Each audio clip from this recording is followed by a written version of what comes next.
Hello दोस्तों, कैसे हो आप सब। उम्मीद करता हूँ आप सब अच्छे होंगे। तो हमने कल पढ़ा था मैथ का पर्सन वाली 1.1 का पहला क्वेश्चन। तो आज हम पढ़ेंगे पर्सन वाली 1.1 का पहला क्वेश्चन। उसका पहला बिंदु हमने कल कर लिया था, तो आज मैं आपको उसका दूसरा बिंदु कराने वाला हूँ। तो मैं आप सभी को ये कहना चाह रहा हूँ कि ये यूट्यूब चैनल आप सभी दोस्तों का है, छोटे भाई बहनों का है। तो आप इसके ज़्यादा से ज़्यादा अपने परिवार के, अपने फैमिली के मेंबर्स, कैंडिडेट जो 10th क्लास में पढ़ रहे हो या जो तैयारी कर रहे हो कंपटीशन क्षेत्र की, उनमें 10th लेवल भी मैथ आती है, तो वो उनके लिए ये सफिशेंट है। तो उनको बताना इस चैनल के बारे में। तो आप सभी के सहयोग से ये चैनल बना रहा हूँ, तो इसमें आप सभी इसको आगे बढ़ाने में सहयोग करें। तो आइए आगे हम बढ़ते हैं आज के क्वेश्चन पर। तो दूसरा बिंदु है 196 और 38,220। तो इसका हमें यूक्लिड विभाजन प्रमेय द्वारा HCF निकालना है। तो कल मैंने आपको बताया था कि यूक्लिड विभाजन प्रमेय क्या होती है। तो उसमें होता है A बराबर B क्यों प्लस R।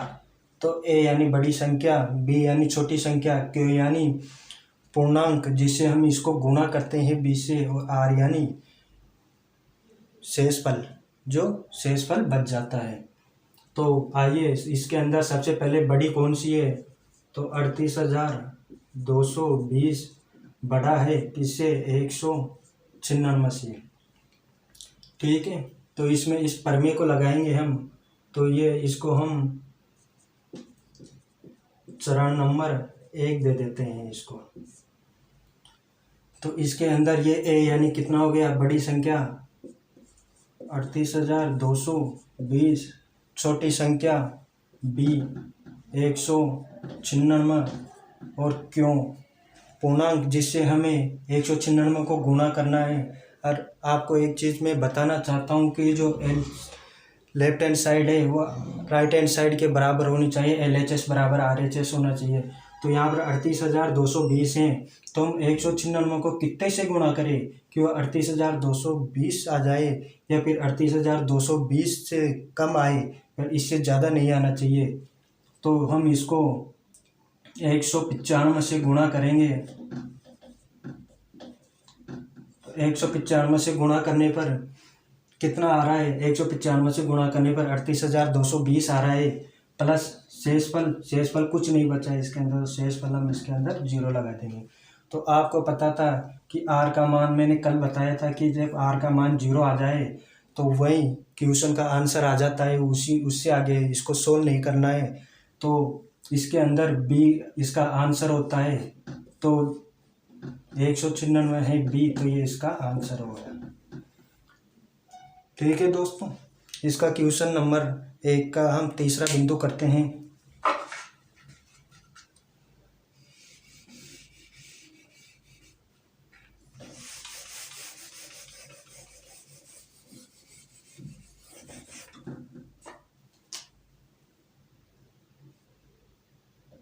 तो तीसरा बिंदु है हमारा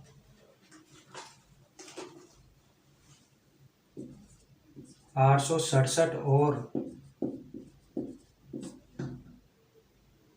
255। तो आइए दोस्तों इसको हम करते हैं। तो यूक्लिड विभाजन प्रमेय द्वारा इसको करेंगे हम, ये A बराबर B क्यों प्लस R के थ्रू। तो इसमें अब करेंगे सबसे पहले चरण नंबर 1 में, या इसके अंदर केस नंबर 1, इसके अंदर हम क्या करने वाले हैं कि 867 बड़ा है किससे, 255 से। तो इसके अंदर एक बड़ी संख्या बड़ी संख्या कितनी है, 867 बराबर B छोटी संख्या 255 क्यों पूर्णांक। तो 255 को कितने से गुणा करें हम, या तो 267 आ जाए या फिर इससे छोटा है। तो इसको हम करेंगे 3 से गुणा करते हैं। 3 से गुणा करने पर 15,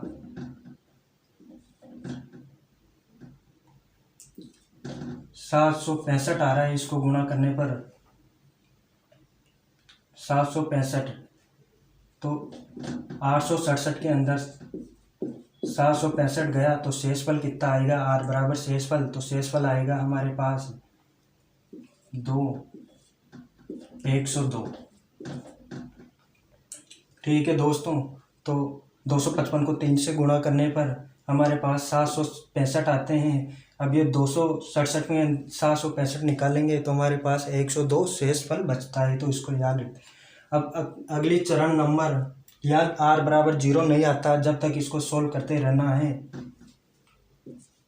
तो चरण नंबर 2 के अंदर हम करेंगे बी को और आर को उठाते हैं। बी और आर को हर बार उठाएंगे जब तक आंसर नहीं आता।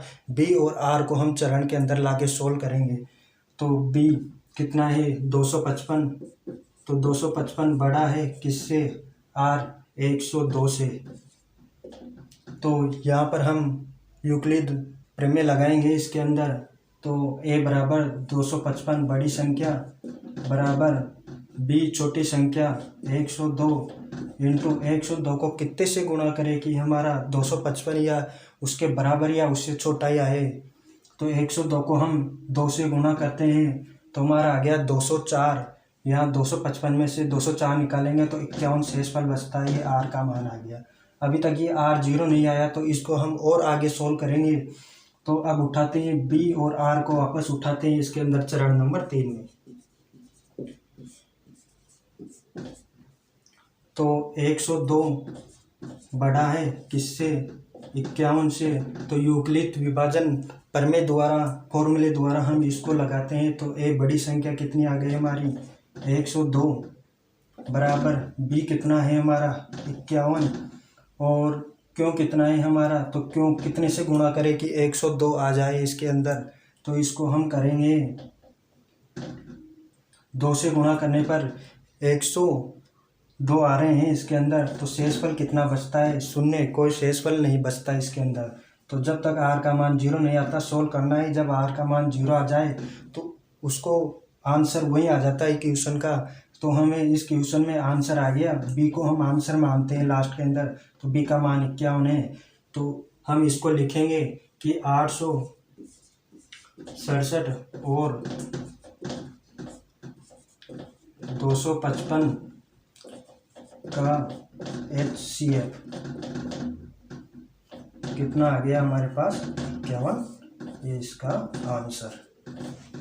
तो देखिए दोस्तों, मैं आपको पूरे डिटेल से पढ़ा रहा हूँ, मतलब कोई चीज़ नहीं छूट रही हमारी। और इसको आप भी क्वेश्चन को ध्यान से पढ़िए और इसको उतार लीजिए। मैं आगे का क्वेश्चन आपको समझाता हूँ।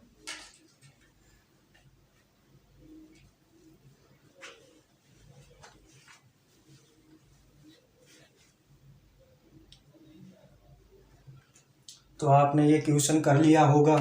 तो मैं अब आगे का क्वेश्चन नंबर 2 करते हैं इसके अंदर। दोस्तों, आप HCF का मतलब समझे नहीं क्या कि HCF कैसे निकालते हैं। ये तो हमें यूक्लिड विभाजन प्रमेय के द्वारा निकालना है। क्वेश्चन की डिमांड थी इसलिए हमने ऐसे निकाला है। अगर हम इसको डायरेक्ट निकालना चाहे तो इसको डायरेक्ट भी निकाल सकते हैं। तो वह विधि भी आपको मैं बताता हूँ। चलो कि इसको HCF डायरेक्ट कैसे निकालेंगे।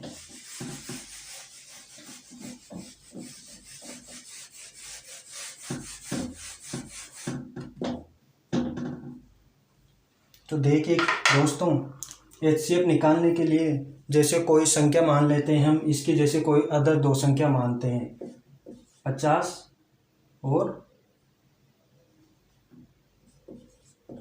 100।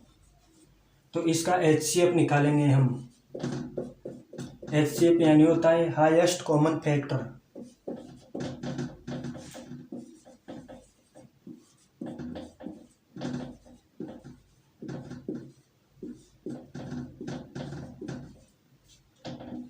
Highest common factor.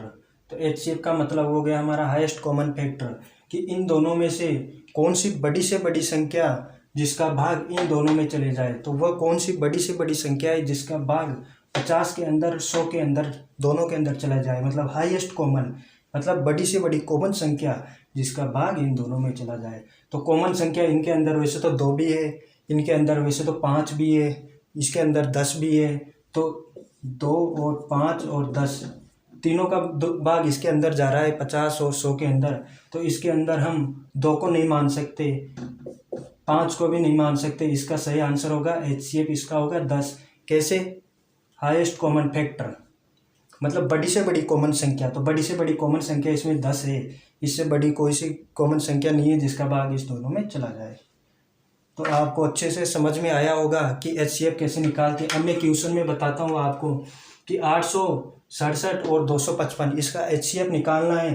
तो इसके अंदर बड़ी से बड़ी हाईएस्ट कॉमन फैक्टर कौन सा है जिसका भाग 867 255 में चला जाए, तो वो 51 का है। आप इन दोनों के अंदर 51 का भाग देख के देख लीजिए, इन दोनों के अंदर 51 का भाग पूरी बार जाता है। तो अब अपन आगे बढ़ते हैं क्वेश्चन नंबर 2 की तरफ।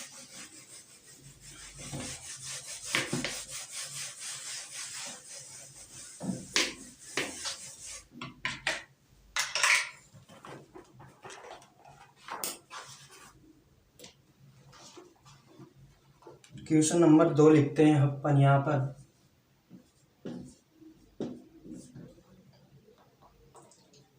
दर्शाइए कि किसी भी धनात्मक विषम पूर्णांक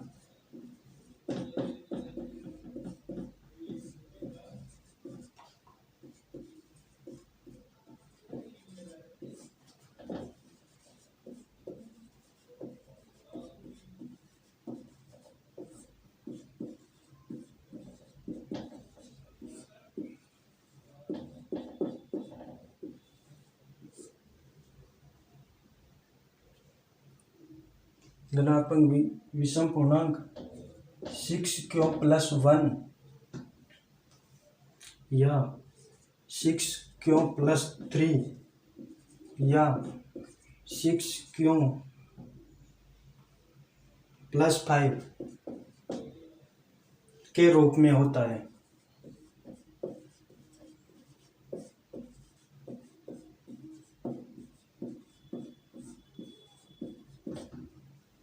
और इसमें सिचुएशन दे रखी है जहाँ क्यों कोई पूर्णांक है, जहाँ क्यों कोई पूर्णांक है।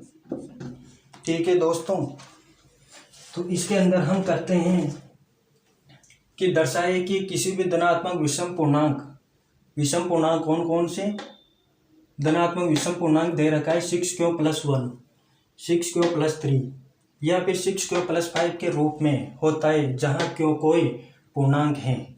तो इसको हम करेंगे, इसको सोल्व करते हैं हम सबसे पहले। तो आपको पता है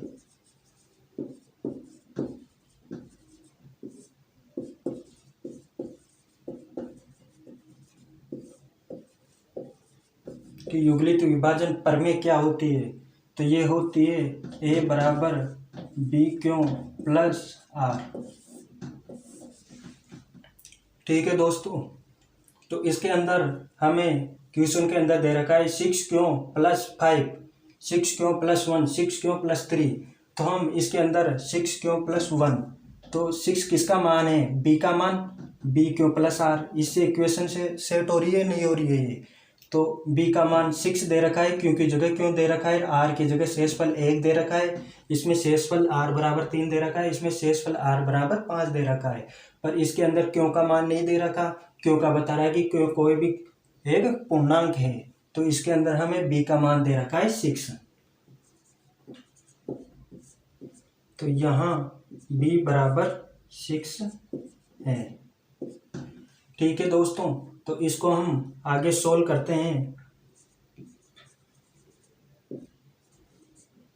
केस नंबर 1, तो केस नंबर 1 के रूप में हम इसको सोल्व करते हैं। तो B का मान हमें दे रखा है 6, तो A का मान हमें इसके अंदर ज्ञात करना है। कि इसके अंदर बोल रहा है कि दर्शाए कि किसी भी धनात्मक विषम पूर्णांक, ये पूरा इक्वेशन का मान किसके बराबर होता है? A के बराबर। तो हमें या तो A का मान बताना है इसके अंदर, या ये पूरी इक्वेशन है इसका मान बताना है। तो दोनों का मान सेम होता है, A बराबर ये चीज़ होती है पूरी की पूरी। ठीक है दोस्तों, तो हम इसके अंदर करने वाले हैं, हमें पता है कि इसके अंदर एक कल आपको एक चीज़ बताई थी मैंने कि आर का मान हमेशा बी से कम होता है और आर का मान हमेशा 0 से बड़ा या 0 से बराबर होता है। तो आर का मान या तो 0 होगा या 0 से बराबर होगा, ये आर का मान या तो यह 0 होगा या 0 से बड़ा होगा, 0 से छोटा कभी नहीं होगा। और आर का मान हमेशा बी से छोटा होगा, तो ये आर का मान देख लो, ये बी का मान यहाँ पर 6 है तो यहाँ आर का 1 है, यहाँ भी छोटा है आर का मान, यहाँ भी बी से छोटा है। तो इसके अंदर हम सोल्व करने वाले हैं कि बी का मान, आर का मान बी से छोटा है तो बी का मान 6 दे रखा है, तो यहाँ पर संभावित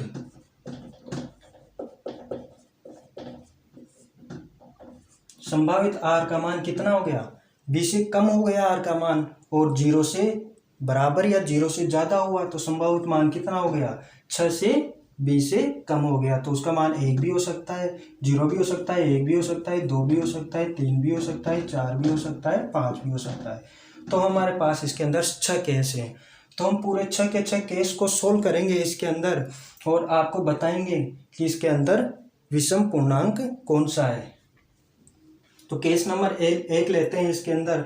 तो इस प्रमेय के अनुसार हम ए बराबर बी क्यों, तो बी का मान हमें दे रखा है 6 और आर का मान यहाँ पर सबसे पहले इस केस के अंदर हम लेते हैं आर बराबर 0 रखने पर, तो आर का मान 0 रखेंगे तो कितना आ गया ए का मान 6 क्यों। तो 6 क्यों क्या है यहाँ पर और ए क्या है, तो मैं आपको बताने वाला हूँ कि ए क्या है यहाँ पर और 6 क्यों क्या है। तो क्यों का मान याद दे रखा है, क्यों कोई भी पूर्णांक है, कोई भी पूर्णांक एक से बड़ी संख्या कोई सी भी हो, धनात्मक संख्या हो, उसका मान क्यों है। ठीक है, तो इसको 6 को क्यों का मान 1 भी हो सकता है, क्यों का मान 2 भी हो सकता है, 6 इंटू क्यों का मान 3 भी हो सकता है, क्यों का मान 4 भी हो सकता है। तो इन सबको गुणा करेंगे हम तो कितना आने वाला है, इससे एक निष्कर्ष निकलता है कि इनको 6 को किसी भी पूर्णांक संख्या क्यों से गुणा करने पर हमेशा सम पूर्णांक आ रहा है, सम संख्या आ रही है, 6 भी सम है, 12 भी सम है, 18 भी सम है, 24 भी सम है। तो इसके अंदर ये निष्कर्ष निकलता है कि क्यों का मान हम कुछ भी रखें, ए का मान यहाँ पर सम आने वाला है। तो क्यों क्या है यहाँ पर, क्यों 1 या ए या 6 क्यों, दोनों क्या है, एक सम पूर्णांक है। कौन सा पूर्णांक है, सम, वो भी धनात्मक। क्यों सारे धनात्मक में मान आएंगे, जो प्लस में होता है वो धनात्मक होता है, आपको पता है। तो धनात्मक सम पूर्णांक है, किसका मान, ए का मान, आर बराबर 0 रखने पर। हम लेते हैं केस 2। केस 2 इसके अंदर हम रखते हैं आर बराबर 1। ठीक है, इस सिचुएशन में समीकरण में प्रमेय में रखने पर मान कितना आ रहा है, तो ए बराबर 6 क्यों प्लस आर का मान कितना रखना है, 1 रखना है आर का मान इस केस में 1। तो यहाँ ए बराबर 6 क्यों प्लस 1, तो हाँ वो तो एक ही बात हो गई। तो 6 क्यों क्या दे रखा है हमें यहाँ पर, 6 क्यों दे रखा है, सम, ए बराबर या 6 क्यों बराबर कितना पूर्णांक दे रखा है, सम पूर्णांक दे रखा है, 6 क्यों यानी सम हो गया। और ए क्या होता है, विषम। तो ये सम और ये विषम दोनों क्या हो गया, ये हो गया विषम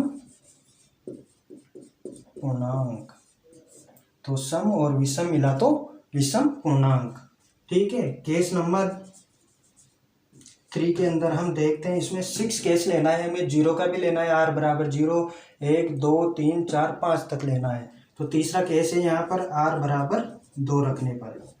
ठीक है दोस्तों, तो ए बराबर 6 क्यों प्लस आर का मान कितना रखना है, यहाँ पर आर का मान रखना है अपन को 2। तो 6 क्यों क्या दे रखा है यहाँ पर, 6 क्यों हमारे पास सम है और 2 भी क्या है हमारे पास सम है। तो सम और सम दोनों मिलेंगे तो क्या बनेंगे, ये आ गया सम पूर्णांक।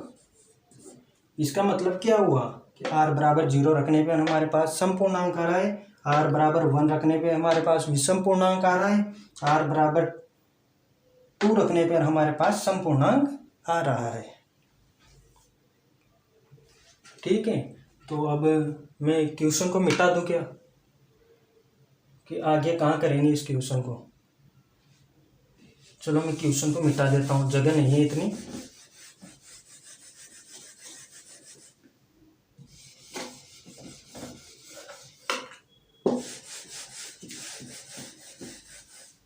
अब इसके अंदर हम इसको यहाँ तक तो उतार लिए ना आप। तो अब आगे चलते हैं, केस नंबर 3 आ गया, तो केस नंबर 4 के अंदर यहाँ पर क्या करना है हमें, r बराबर 2 तक आ गए हम, r बराबर 3 रखने पर, तो a बराबर 6 क्यों प्लस r बराबर 3 रखने पर, तो 6 क्यों क्या था हमारे पास, 6 क्यों एक सम पूर्णांक था, तो 6 क्यों तो आ गया हमारे पास सम, और 3 के आ गया हमारे पास विषम। तो सम और विषम क्या हो गया हमारे पास, तो ये भी आ गया विषम पूर्णांक। ठीक है दोस्तों, अगला केस लेते हैं हम, केस नंबर 5, जिसके अंदर हम r बराबर 4 रखने पर, तो a बराबर 6 क्यों प्लस 4, 6 क्यों क्या है हमारे पास, 6 क्यों सम पूर्णांक दिया था हमारे का, पहले केस में 6 क्यों का मान आ गया था हमारे पास सम, प्लस 4 क्या है यहाँ पर सम, बराबर, तो सम और सम मिलके क्या हो गया हमारे पास सम पूर्णांक।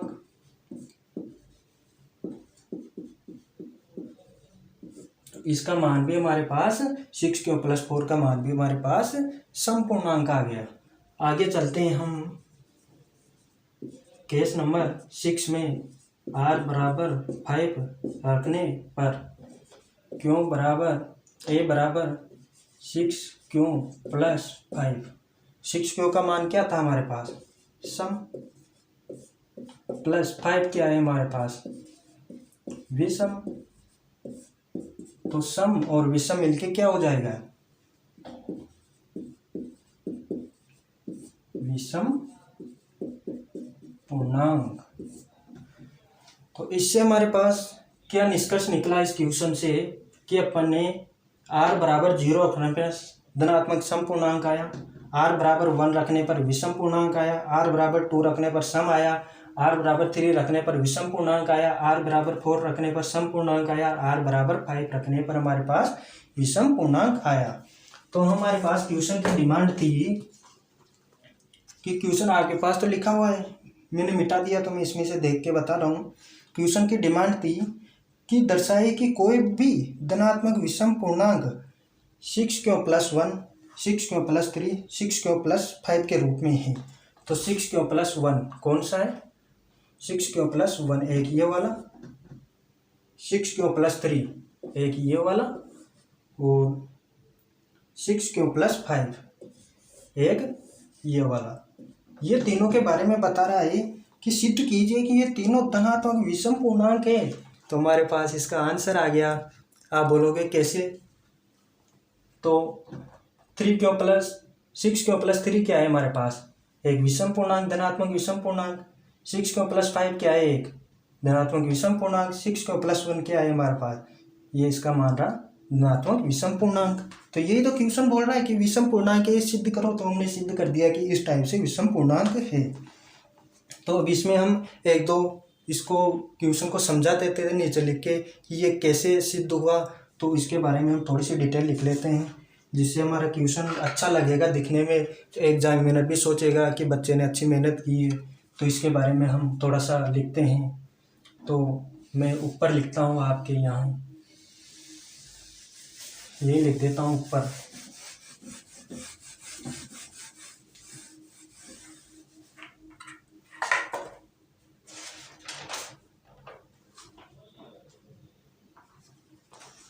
अतः 6 क्यों प्लस 3, 6 क्यों प्लस 1 से दे रखा है, 6 क्यों प्लस 1, 6 क्यों प्लस 3 और 6 क्यों प्लस 5। हमारे पास क्या है, धनात्मक विषम पूर्णांक है। और क्या क्या बच गया इसके बाद हमारे पास, 6 क्यों प्लस 0, 6 क्यों प्लस 2 और 6 क्यों प्लस 6। हमने इसमें 6 केस निकाले थे, तो 3 केस तो हमारे पास जो क्वेश्चन में दे रखे थे एग्जिट हुए आगे, तो उसका मान हमारे पास जो दे रखा था, पूछा था कि धनात्मक विषम पूर्णांक है या नहीं, तो है, वो हमने सिद्ध कर दिया। अब बचे बाकी 3, 6 क्यों प्लस 0, 6 क्यों प्लस 2, 6 क्यों प्लस 3। तो ये क्या है, यहाँ धनात्मक सम पूर्णांक है। तो ये हमारे पास क्या है, धनात्मक सम पूर्णांक है। ये विषम अगर हमारे को पूछता इसी क्वेश्चन में कि धनात्मक सम पूर्णांक ज्ञात करो, तो हम ये मान बता देते। अगर हमें पूछ रहा है धनात्मक विषम पूर्णांक पूछो बताओ, तो ये हम विषम पूर्णांक बता देंगे उसको।